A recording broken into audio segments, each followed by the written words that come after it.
Michigan State Police has issued an Amber Alert for Kemahanni King, a 3-year-old black female, 3 foot tall, approximately 40 pounds, with black hair, wearing a black coat and black boots.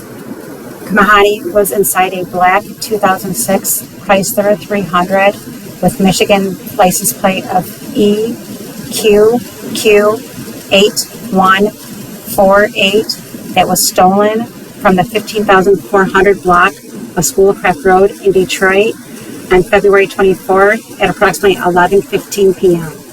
The suspect is a 45 to 50-year-old black male with a gray mustache and gray beard, approximately 5'5" to 6 foot tall, wearing an army-colored jacket, gray sweatpants, and a gray hooded sweatshirt. If you have any information on this alert, contact the Detroit Police Department at 313-596-2260.